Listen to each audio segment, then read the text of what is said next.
Good morning. Hello everyone.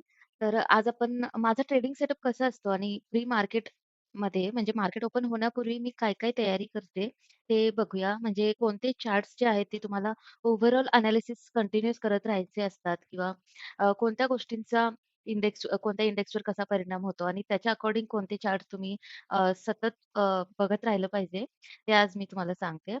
सगळ्यात पहिल्यांदा हा धनचा इंटरफेस आहे. ओके. सो मी निफ्टीमध्ये ट्रेड करते तर निफ्टीसाठी निफ्टीवर सगळ्यात जास्त रिलायन्स किंवा निफ्टीचे अदर सेक्टर्स आणि बँक निफ्टी ह्याचा जास्त इन्फ्लुअन्स असतो आणि बँक निफ्टीवर एच-डी-एफ-सी, आय-सी-आय-सी-आय बँक ह्या सगळ्यात जास्त इम्पॅक्ट करतात आणि त्याचं जास्त वेटेज असतं. ओके.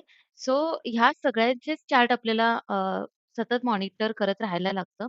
सो आता मी तुम्हाला दाखवते, की तुम्ही एक योग्य ऑर्गनाइज कसं करायचं, कोणते चार्ट्स लावायचे आणि कोणते चार्ट्स तुम्ही सतत ट्रॅक करत राहायचं.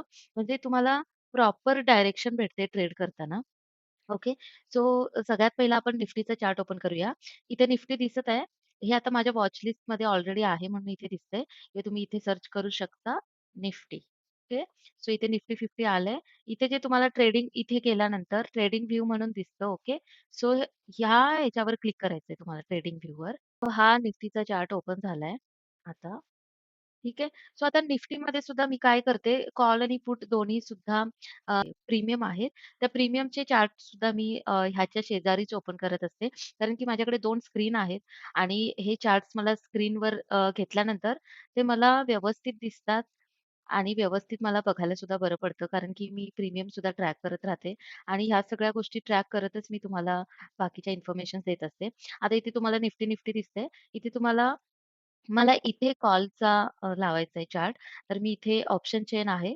ऑप्शन चेनवर मी इथे क्लिक करते आणि कधी पण शक्यतो हे इन द मनीचे जे असतात, तेच प्रीमियम कधी पण शक्यतो प्रिफर करायचं आहे तुम्हाला. सो मी आता इथे तुम्हाला जस्ट दाखवायचंय म्हणून इथे मी दाखवते तुम्हाला. इथे मी कॉलचा प्रीमियम ओपन केलाय आणि इथे आता पुन्हा मी मध्ये पुट साइडचा प्रीमियम ओपन करते. ठीक आहे. तुम्ही तुमच्या इच्छेनुसार कोणता सुद्धा प्रीमियम घेऊ शकता. फक्त एकच गोष्ट लक्षात ठेवायची आहे, की कधी पण प्रीमियम सिलेक्ट करताना इन द मनी जे असतात, म्हणजे हे जे तुम्हाला कलरमध्ये जे दिसतात कलरमध्ये, ते इन द मनी असतात आणि इन द मनीवालेच प्रीमियम शक्यतो प्रिफर करायचे. आउट ऑफ मनीचे शक्यतो घ्यायचे नाहीत, कारण त्याच्यामध्ये थिटा डिके जास्त होतो आणि तुमचा लॉस होण्याचे जास्त चान्सेस असतात. त्यामुळं अशा प्रकारे हा पहिला सेटअप मी तयार करते, हा पहिला वाला. ओके. सो इथे मी कॉल, पुटचं प्रीमियम आणि आपलं मेन इंडेक्स अशा प्रकारे हा माझा पहिला चार्ट रेडी असतो. त्यामुळे मला प्रीमियम्स सुद्धा लक्षात येतात, की कोणते प्रीमियम पंप व्हायला लागलेत किंवा कुठे ट्रॅपिंग होऊ शकते किंवा काय. ह्या गोष्टी तुम्हाला प्रीमियम बघता-बघता लक्षात येतात. ठीक आहे. त्याच्यानंतर मी जे आहे ते सेक्टर्सचे म्हणजे सेक्टर ओपन करत असते त्याच्यानंतर. सो तुम्ही इथे तुम्ही सर्च करू शकता. की कोणतं पण सेक्टर निफ्टी ऑटो किंवा निफ्टी आय-टी असं तुम्ही सर्च करू शकता. माझे जे काही सेक्टर्स आहेत ते मी ऑलरेडी इथे माझ्या वॉच लिस्टमध्ये ठेवलेले आहेत. सो इथे आय-टी दिसते तुम्हाला निफ्टी आय-टी. ओके. सो मी आता निफ्टी आय-टीचं ओपन करतेय सेक्टर. ठीक आहे. आता इथे निफ्टी आय-टी ओपन झालेला आहे. बघू शकता तुम्ही निफ्टी आयटीचं सेक्टर ओपन झालंय आणि कधी पण चार्ट ओपन करताना ते चार्ट व्यवस्थित दिसले पाहिजे. बरेच लोकं ना असे चार्ट ठेवतात. त्याच्यामध्ये तुम्हाला मार्केट साइडवेज आहे, की काय करते काहीच समजत नाही. काही लोकं एकदमच असं खूप कंजेस्टेड ओपन करतात. असं करू नका. चार्ट हे नेहमी व्यवस्थित व्हिजिबल असले पाहिजे. तुम्हाला मूव्हमेंट्स व्यवस्थित दिसल्या पाहिजे. हे बघा इथून इथपर्यंतची मूव्ह सुद्धा कॅप्चर करता येत असते कधी पण. जर तुमच्याकडे प्रॉपर सेटअप असेल तर. त्यामुळे चार्ट व्यवस्थित ओपन करायचे कधी पण. ओके. सो ते मी दाखवतेच तुम्हाला. आता मला इथे काय करायचंय, हा निफ्टी आयटीचा चार्ट आहे. ओके.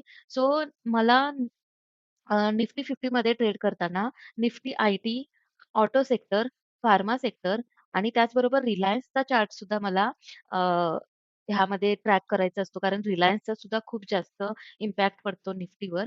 त्यामुळे मला रिलायन्सचा चार्ट सुद्धा त्याच्यासोबत लावायचा असतो. तर इथे मी काय करत असते, इथे जायचं तुम्हाला लेआउटमध्ये आणि मला आता 4 ब्लॉक घ्यायचे ओके. सो इथे 4 ब्लॉक आले. दिसतंय तुम्हाला? ओके. सो इथे निफ्टी आयटीचा ऑलरेडी चार्ट लागलेला आहे. इथे मी असा निफ्टी आयटीचा चार्ट लावेन आता ह्या ब्लॉकमध्ये मला रिलायन्स लावायचा आहे. तर इथे तुम्हाला जे दिसते वॉच लिस्टचं, इथे तुम्ही ऑलरेडी तुमचे सगळ्या वॉच लिस्ट जे काही तुमचे स्टॉक सेक्टर्स लागणार आहे ते तुम्ही ॲड करून ठेवू शकता. मागच्या एका व्हिडिओमध्ये ज्यामध्ये मी तुम्हाला इंट्राडे साठी स्टॉक्स कसे सिलेक्ट करायचे हे शिकवलं होतं. त्या व्हिडिओमध्ये मी तुम्हाला दाखवलेलं आहे, की वॉच लिस्ट कशा क्रिएट करायच्या. सो तो व्हिडिओ तुम्ही बघा जर तुम्हाला माहिती नसेल, की वॉच लिस्ट कसं क्रिएट करायचं. ठीक आहे. सो ह्या ब्लॉकमध्ये मला रिलायन्सचा चार्ट ठेवायचा आहे, तर मी इथे रिलायन्सवर क्लिक करते आणि इथे रिलायन्सचा चार्ट आलाय. ओके. त्यानंतर इथं खालच्या ब्लॉकमध्ये मला ऑटो सेक्टर ठेवायचं आहे. तर मी ऑटो सेक्टर इथे ठेवतेय.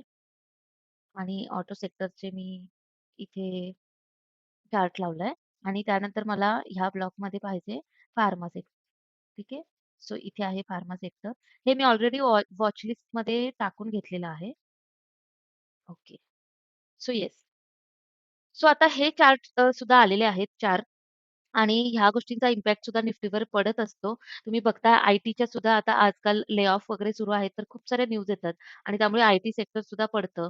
मग जेव्हा अचानक एखादी न्यूज येते आणि आय-टीचे जर सगळे स्टॉक पडायला लागले, तर सगळेच सेक्टर पडणार ना. सो तुम्हाला असं एक-एक स्टॉक ट्रॅक करण्याची गरज नाहीये. तुम्ही जर सेक्टर्स लावले, तर जसे स्टॉक परफॉर्म करतील त्याप्रमाणे सेक्टर्सवर परिणाम होत असतो आणि त्यामुळे तुम्ही डायरेक्ट सेक्टर सुद्धा एनालिसिस करू शकता. त्यामुळे मी ते सेक्टर्स डायरेक्ट यूज करते आणि रिलायन्सचा सेपरेट मी चार्ट ओपन करत असते. आता हे अशा प्रकारे तुम्हाला हे चारही चार्ट तुम्हाला ट्रॅक करायचे आहेत. ठीक आहे. आणि त्यानंतर आता मी बँकिंग सेक्टर सुद्धा लावणार आहे. सो इथे आय-सी-आय-सी-चा चार्ट आहे. सो इथे आय-सी-आय-सी-आयचा चार्ट ओपन झालाय. ओके. सो इथे सुद्धा आपण 3 ब्लॉक घेऊया. तुम्हाला जितके पाहिजे तसे तुम्ही चार्ट ओपन करू शकता. आता इथे धनचे लेआउटवर जायचेत मला. मला इथे सध्या आय-सी-आय-सी-आय बँक, एच-डी-एफ-सी बँक आणि बँक निफ्टी हे 3 चार्ट पाहिजेत. तर मी 3 ब्लॉकवालं सिलेक्ट करते. ठीक आहे. सो इथे माझा आय-सी-आय-सी-आयचा चार्ट ओपन राहील. त्यानंतर इथे मी एच-डी-एफ-सी बँक लावते. HDFC bank. ठीक आहे. त्याला पण आपण व्यवस्थित करूया. चार्ट हे व्यवस्थित विजिबल असले पाहिजे कधी पण. आणि ह्या ठिकाणी आपण बँक निफ्टी लावूया. सो बँक निफ्टी जेव्हा मूव्हमेंट करतं, तेव्हाच निफ्टी सुद्धा मूव्हमेंट करतं तुम्हाला माहिती असेल. आणि बँक निफ्टीचा खूप जास्त प्रभाव असतो निफ्टीवर आणि खूप जास्त वेटेज पण असतं. ओके. सो आणि बँक निफ्टीवर एच-डी-एफ-सी बँक आणि आय-सी-आय-सी-आय बँकचा इम्पॅक्ट असतो. सो अशा प्रकारे तुम्ही तुमचे असे चार्ट व्यवस्थित ऑर्गनाइज करून घेऊ शकता. ठीक आहे. सो इथे बँकिंगचे चार्ट सुद्धा तुम्ही ट्रॅक करू शकता. त्यानंतर हे सेक्टर्स आणि रिलायन्सचे सुद्धा ट्रॅक करू शकता आणि मग हे तुमचं मेन चार्ट असणार आहे.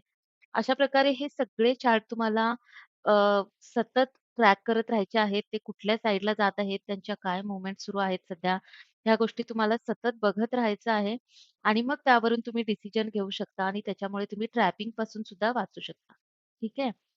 सो येस ही असते माझी प्री मार्केट ओपन होण्यापूर्वीची तयारी. अशा प्रकारे मी सगळे चार्ट्स लावून घेत असते आणि हे माझे सगळे चार्ट वेगवेगळ्या स्क्रीनवर जातात. जसं की मी तुम्हाला काल माझा सेटअपचा एक शॉर्ट व्हिडिओ दाखवलाय, की माझा सेटअप कसा आहे आणि तशा प्रकारे त्या दोन्ही स्क्रीनवर माझे अ, हे सगळे चार्ट्स जातात आणि मला ते व्यवस्थित व्हिजिबल होतात. ओके. आणि त्याच्याशिवाय आणखीन एक गोष्ट म्हणजे हे झालं चार्ट्सच्या बाबतीत.